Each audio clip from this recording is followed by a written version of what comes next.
All right, so we can start. Yes. So Swahili, hello. I think someone just started to record the screen too, next to you. Because I see someone else's screen on mine.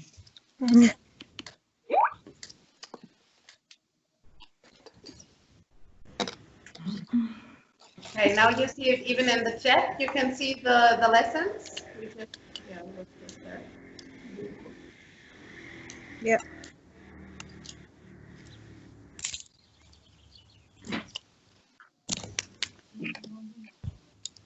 All right, so we start now with the lesson. So we start with the very basics of the language, and that's as you can see, Swahili alphabet. We start with the alphabets and the vowels and Swahili sounds formation. So Swahili, just like English, has 5 vowels. It's A, E, I, O, and U. Like pronounced, actually the A, E, I, O, U is pronounced like the German vowels. It is not pronounced like the English vowels. And then Kiswahili has 19 single standing consonants, which are B, C, D, F, G, H, J, K, L, M, N, P, R, S, T, V, W, Y, and Z. Swahili does not have a Q, although some people like writing some words with a Q, but it's incorrect because Swahili does, in the Swahili alphabet, the Q is not existing. Yeah, and another thing is Swahili doesn't really use letter C as it is, but it's used in combination with letter H, forming H sound, which will come now to Swahili has something else called combined consonants, which there are 7 of them, as you can see, which are ch, g, m, and we'll see the examples of words formed with the combined consonants. And also, yeah, so to form Swahili sounds, usually consonants follow vowels, or vowel follow consonants, and we have words where they're formed with consonant, then vowel. And then we have also words which are formed by only vowels. And the example of these words are like you can see in our notes here. Baba, which is consonant, vowel, the word Baba, which means father. Then we have a vowel consonant combination, which, for example, in the word Amani, which is a consonant, which is a vowel, consonant, and then vowel, and then consonant, and then vowel. And then we have a word formed with only vowel. For example, the word Ua, which means flower, or Kyo. So it's only 1 consonant and 3 vowels. And then we listed you a list of the pronunciation of the whole alphabet, and we also gave some examples. There are some Swahili words, and in brackets we put the English meaning to it. And then in the next, we wrote an English word where you can see how the pronunciation actually is. For example, let us start with A. So it's A. For example, ahadi, which means promise, and it's similar to the pronunciation of car, like in English, the car. Yeah, so letter A in English word car. So in Swahili, A is A. As many of you are Germans, it's like in German, A. Then letter B is pronounced in Swahili, Ba. Baba, father, or like ball or belly. Yes. And then we have letter Ch. Actually, it's supposed to be C, but we don't have letter C standing alone in Swahili. It's always Ch, like the Swahili word chai, which means tea, or in the English word chair. Or church, there you have the double CH. Yes. Then we have the D, which is D, like for example, dada, which means sister. And it's also similar like dog. So it's the same pronunciation as in the English alphabet as well. Yeah, and then we have a combined consonant DH, which makes sound the, like in Swahili word tafadhali, or dhahabu. Tafadhali means please, and dhahabu is gold. Like English word mother, TH. It makes same sound in English like TH. But it's a very, very soft TH. So, and then we have the E, which is E, like embe. So, and it's similar to elephant. And then we come to the international. Oh, okay, Catherine is writing that she has a little bit difficulty, so maybe all of you can switch off the microphones if possible, so that it's easier also for her to understand. That would be nice. Thank you. Then we come to the F, like feather, or also which means money. And this is also similar to the English word father. So F is like F. Yeah, F is like, it sounds, makes sound far. Yeah, F. Yeah, and then we come to letter G, which makes sound ga in Swahili. Which is like gari, a car, or like gold in English. Yeah, okay. Yeah. This is the same sound. And then we come to letter combined consonant GH, which makes sound ga. Like the word in the word gali, which is a Swahili, which means expensive. Like in English word, it's a German word. Miriam will come, just hold on a moment. Yeah, just hold on. I'm sorry, I was just closing the window again. The double consonant GH is similar to the German word lachen or rache. Actually, in Kilimanjaro region, they don't really pronounce the GH with ha. They pronounce it as a G. But if you go to the eastern coast of Tanzania, for example, to Zanzibar or to Tanga, they really say gali instead of gali. So which is correct one, because this is referred to the Arabic language.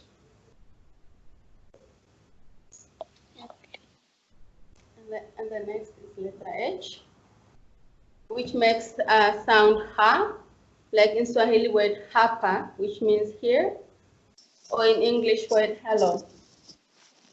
And actually the alphabet is very similar to the English alphabet as well. So the only next exemption, we are just like jumping a little bit about the other letters. A big exemption is the double consonant NG apostrophe. And I'm sorry, I refer to Adelina because this gives me a challenge as well. Yeah, so NG apostrophe makes the sound ngo, like in Swahili word ng'ombe, which means cow. And then, of course, we have other words which are formed with a combination of NG, like nguo, but then there it doesn't. There's no apostrophe. Yeah, it's no apostrophe. For example, nguo is Swahili word for clothes. But then when it has apostrophe, the sound changes completely to ngo. But this is similar to the English word, to the word NG word in English word sing or song. I like to refer to the French language because it's a oh. It's really, you can, for example, nga, that's the sound which is like to shine, like to be over beautiful. Nga, so it's NG apostrophe double A, but you don't say nga, you say nga. Nga, yeah. And we have another word combination, ny, like in Swahili word nyama. It's pronounced nya, like in nyama, which means meat, or nyanya, which means tomatoes, but also like in English word cognac. Yes. Yeah. And another one is combination of. No, S. We have to go first to S. I'm sorry, Adelina, because S is different than in our language, like in English or in German. Anything which is written with an S is pronounced sharp, like it's a sharp S.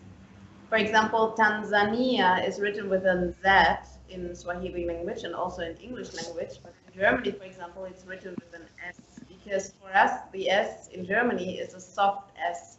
While in Swahili language, the S is really sharp. So, for example, to sasa, now, or you can take another word in English, to see, like, or sold. You see, the S pronunciation is much harder than the German S pronunciation. So there is really a big difference between the S, because there's another S, I'm just jumping, that's the Z. Z is a very, very soft S, like zabibu, which means grape, or you can say, for example, in English, it's referred to zone, or like slowly. Slowly is also softer S. So, like S and Z is a little bit difficult at the beginning to differ from each other, so as they might sound the same, but there's really a big difference, as the S is very sharp and the Z is very soft. Yeah, good.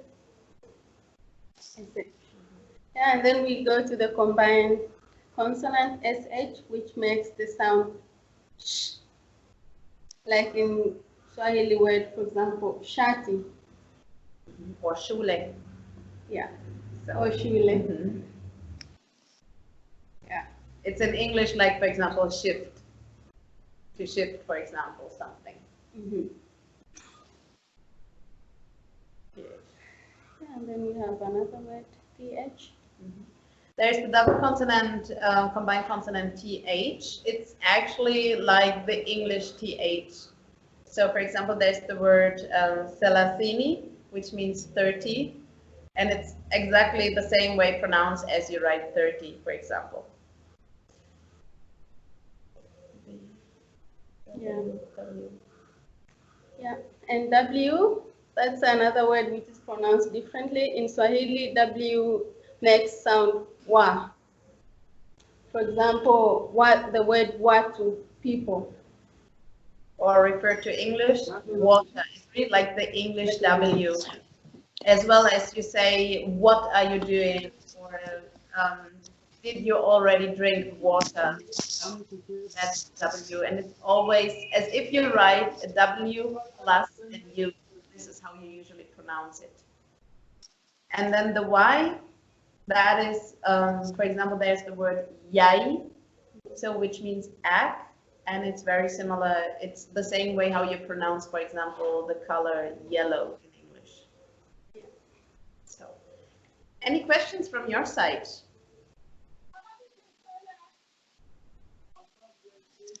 Not yet, thank you. Okay, now we have done the alphabet and how the different sounds are pronounced. But actually now we want to go to the tonation.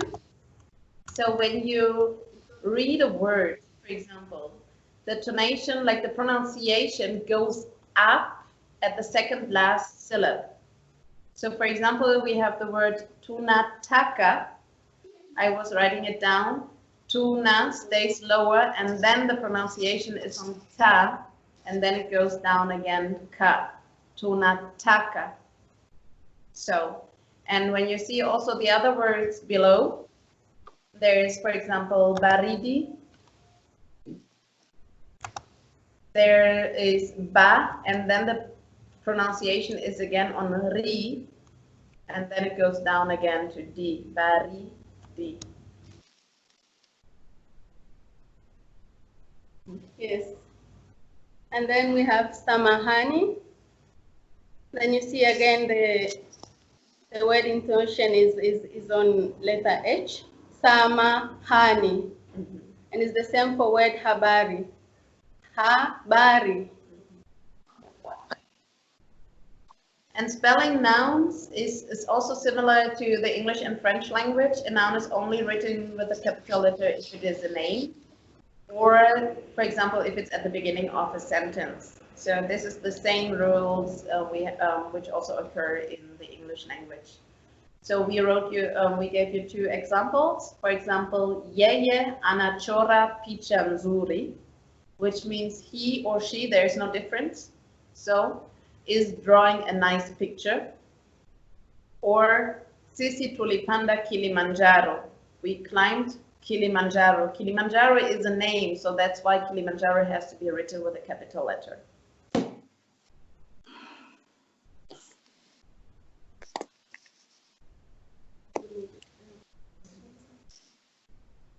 Who knows in which countries actually the Swahili language is spoken?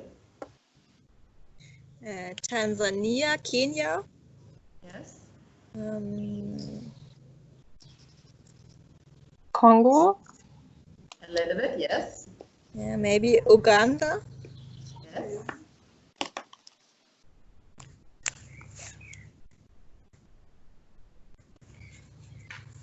Rwanda as well. Rwanda is also the Swahili language very common, and in some parts of Zambia a little bit, and Burundi and Malawi a little bit, and Mozambique slightly.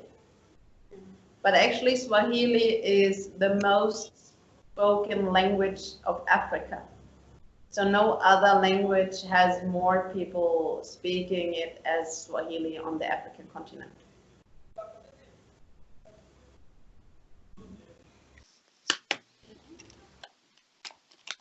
So if somebody has a question, you can ask before we proceed to common words and phrases. Feel free. Oh, hapana, asante. Karibu.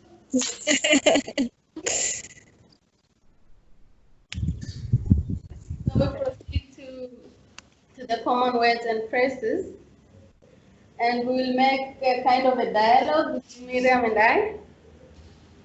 So one will ask and the other one will respond. So don't get confused, because we will respond probably to these phrases, but it's not everything written there, because that's the second part where we go to soon. Yeah. A very, very common greeting is the word habari, which actually means news, but here it's kind of like, hello, how are you? Habari Adelina. Nzuri Miriam. Habari za mchana. Salama.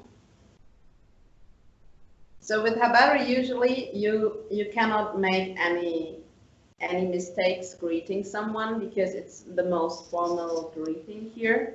Mm-hmm. But with habari, you can also ask many things. It's not only hello, how are you? With habari, for example, habari za asubuhi, the proper translation is, do you have any news from the morning? Which means, how are you at the morning? Or in English, we would just say good morning.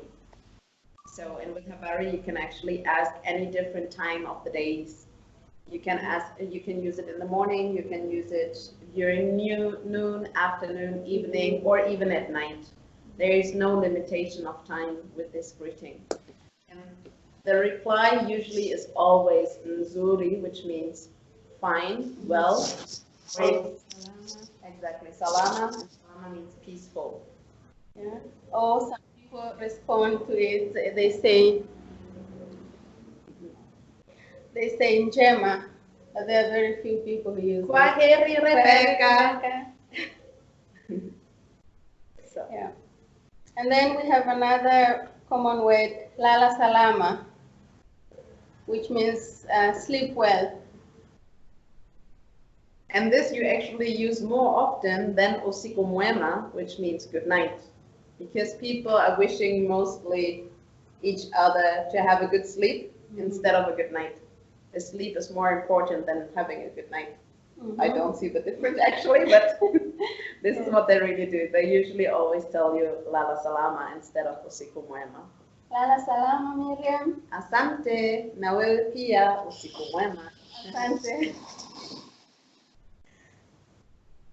We were just saying goodbye to Rebecca, who wrote in the chat that she has to leave. So, and we were telling her kwaheri, which means goodbye.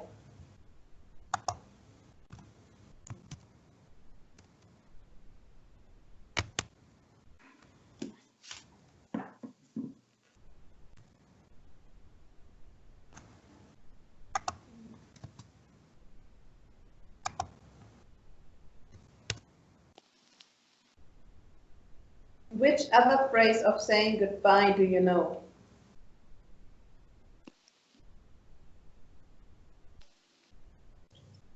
Tautunana badai. See you What later. does it mean? See you later. We will see us Until again. later. We will see us later again. Good. Yeah. Very good.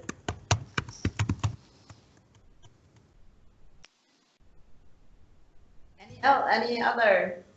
Yeah, just bye. So Yes. bye as a word. Yeah. Exactly. Many, especially in Tanzania, many people really use the English bye. They say bye. Yeah. But also tutaonana baadaye. There are few people who say the complete tutaonana baadaye. Most people make it short. They just say baadaye. Yes. Maybe some of you have heard this.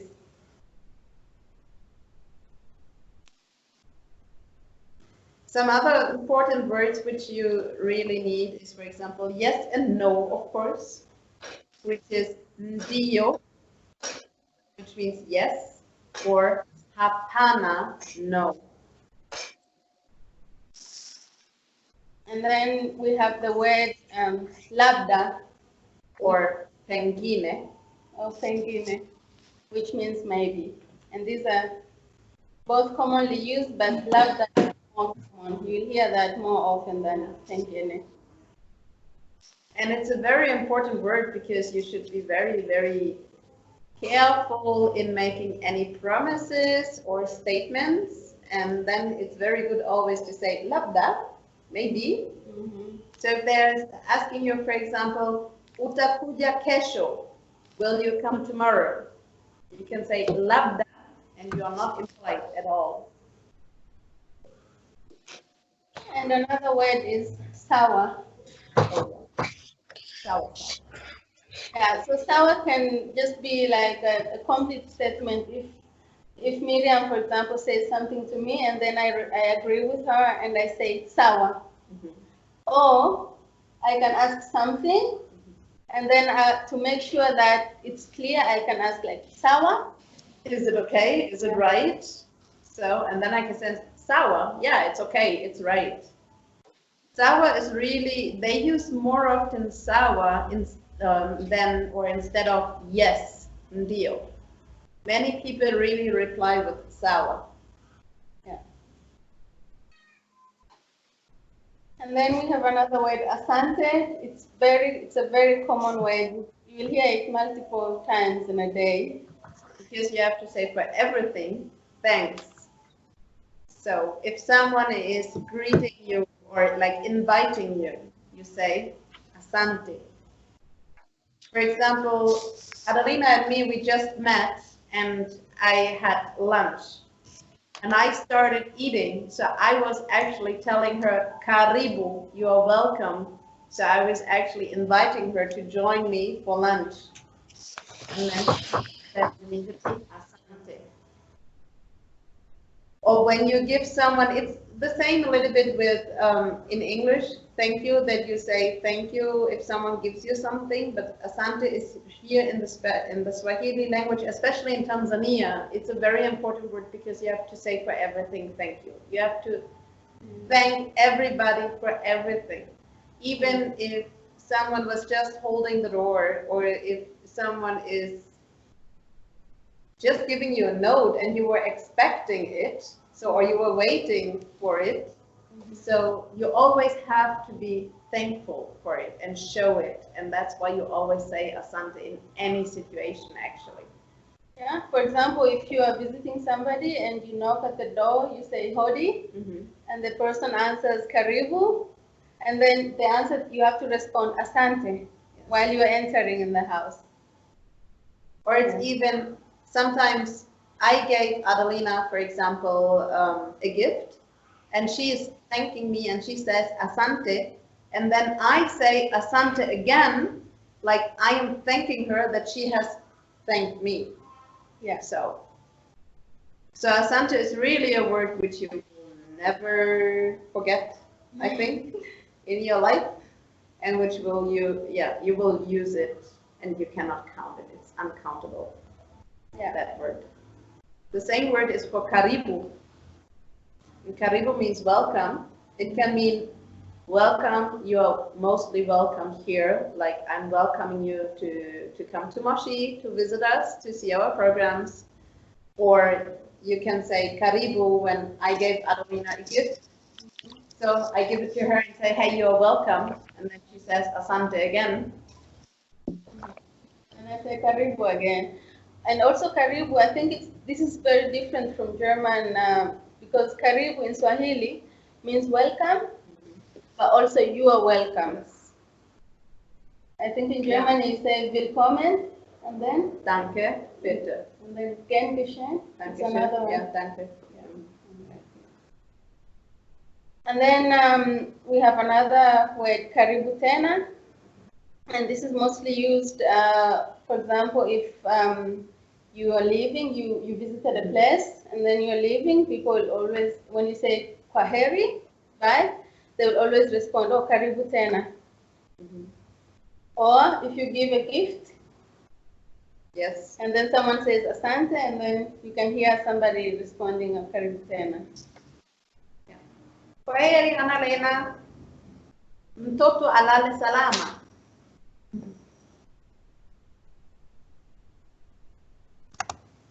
All right. And samahani is a very important word, which means it can also mean my apologies. So like you're apologizing. It has both meanings. So you can go, for example, to someone asking for aid, and you don't know how to approach that person. So you just go there and then you say samahani. A male person of the same age. Samahani kaka, which means brother. Can you please explain to me where this and this is? Or maybe you made a mistake. You can say, oh, samahani, like I'm apologizing for it.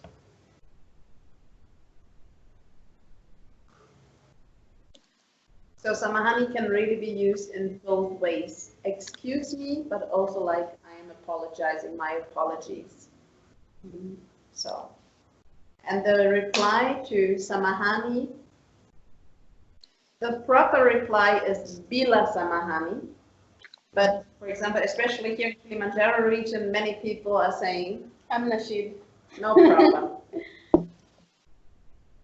But there are very few people who will respond properly like Yes. bila samahani. Mostly the elder people. Yeah. Elder people or in the villages, they say bila samahani. But on the streets, usually you just hear hamnashida. Yeah, and the other word is pole. This is also a very common word here. And people use it in every situation. Sometimes you just meet the person on the street and maybe they see you're walking and the sun is shining and they just say to you, pole. Pole actually is kind of representing the Tanzanian culture because people are they are caring so much for each other and for others.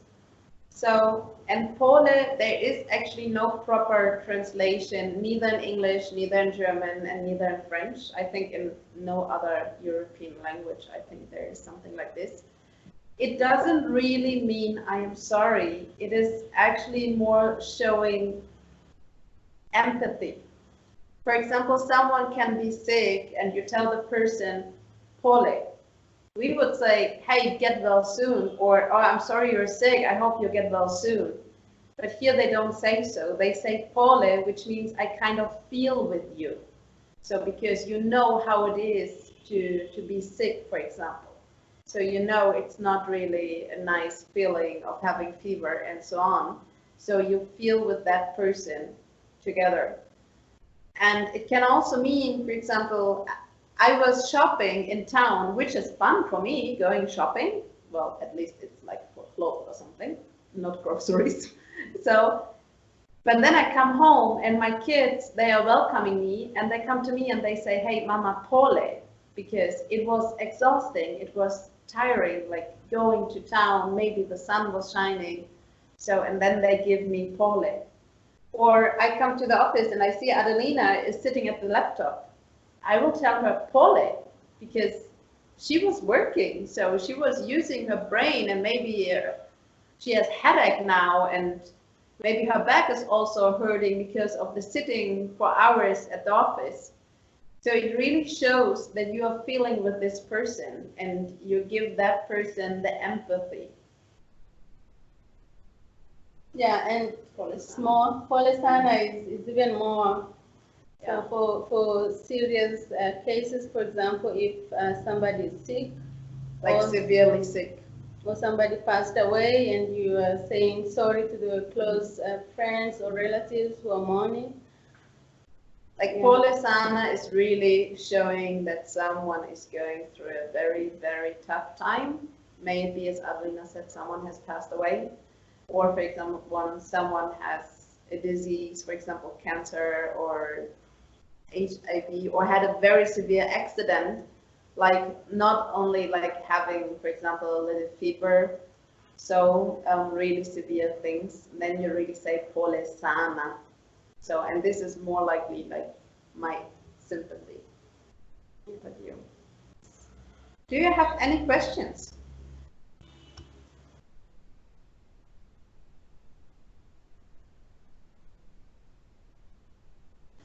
For those who have been here in Tanzania already, can you kind of refer to the things we have talked about right now, or is there maybe any situation where you can refer to, for example, which word you have used a lot and maybe in which kind of situation?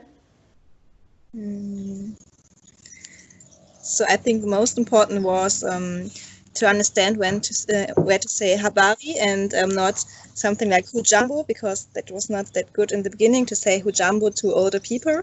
That was really important to me in Tanzania.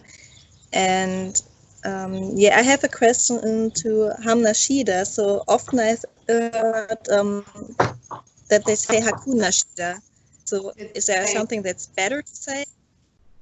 No, this is different. It depends actually from region to region. There are some people they say hamna shida. There are some people they say hakuna shida, but it's the same meaning. Okay. Some other people they even say haina shida. There is no problem. Okay, thanks.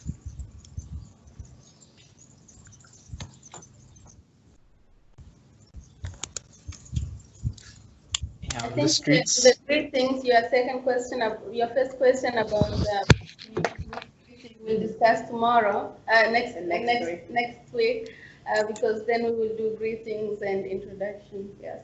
Yeah. Okay. So today was only just to show you a small, to give you a small insight about the language itself. So how it is pronounced and the alphabet and the things. For next week, we actually really plan to do the introduction, like the greetings. So how to greet each other. And as you already said, Jana, there are different types of greetings, actually. And it's also depending on the hierarchies. For example, how old a person is, or if a person is higher than you. So we will teach you the next time definitely some greetings, the most common greetings, and we hope you will be there as well. And we will also teach you how to introduce yourself, like what is your name and where you're from. So like start a very simple conversation.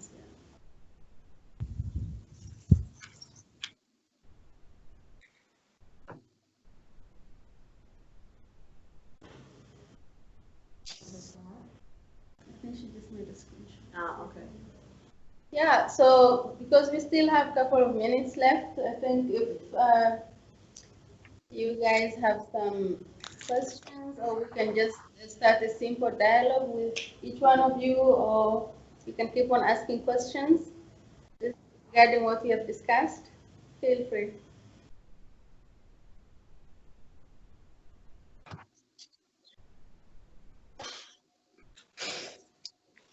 Or maybe some of you have some questions about our programs here in Moshi, in Tanzania, or maybe some others want to share their experiences they have. We have 2 more.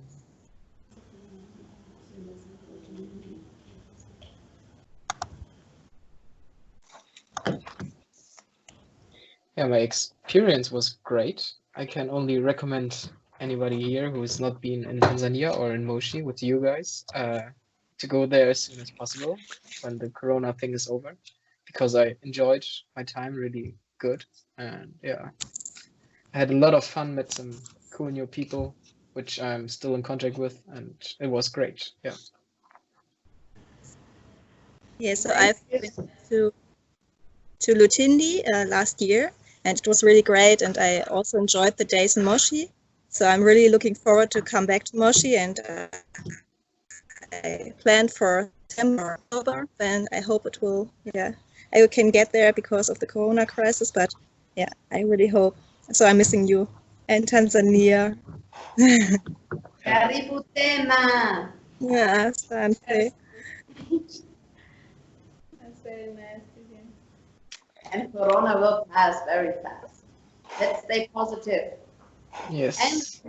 And you know, even for those ones, for example, who cannot travel because of the situation, there are also some online internships which we offer. So if you are interested in doing some online internships, you can also get in contact with our international team. You can just write an email to info@worldunite.de, and then they can give you all the explanations about the online internships.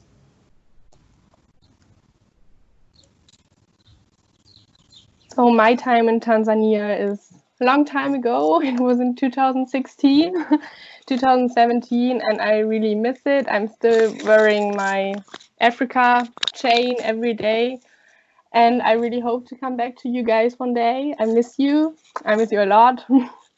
And it was really nice to repeat the basics of Kiswahili again today. And I hope I can join again next week, and hope to come back to Tanzania maybe in 2 years after I finish university and stuff. Yeah, that would be really nice. I hope it. Sana. Asante. Nakumisi sana.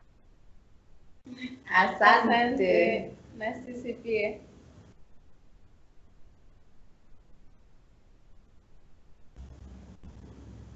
Okay.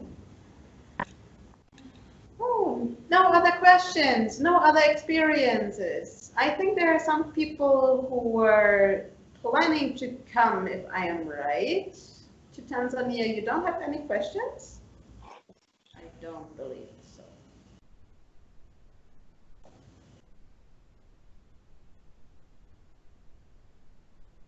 Oh, we forgot a very important word. Kweli.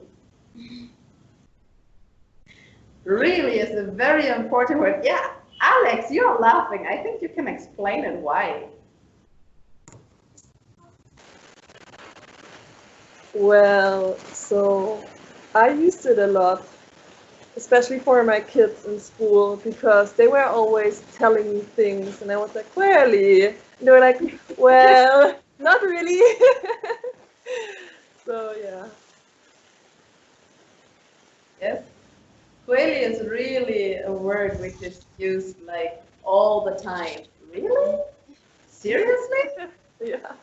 So like you come and then say, Kweli, did he really come? I didn't see him. Kweli.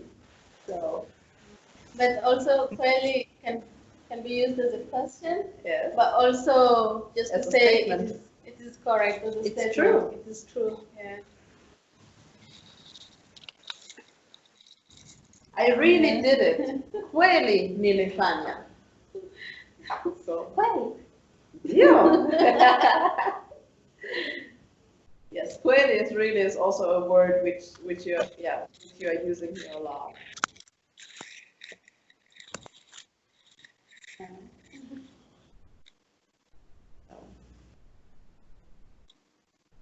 Okay, yeah. So we thank you. Tunawashukuru, asanteni sana kwa kutusikiliza.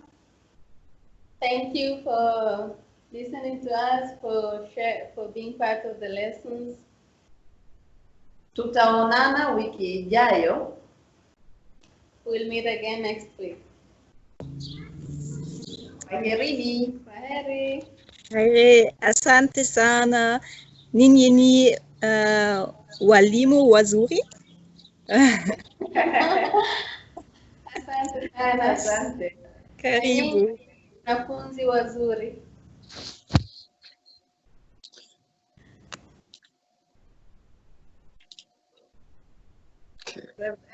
Jessica, I don't hear you. I see you speaking. I see you talking, but I don't hear you, Jessica. No.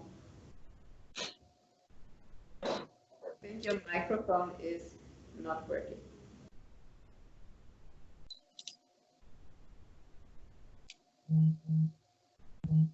Kwaherini, everybody. Kwaherini wote. Kwaheri. Bye. Bye. Bye.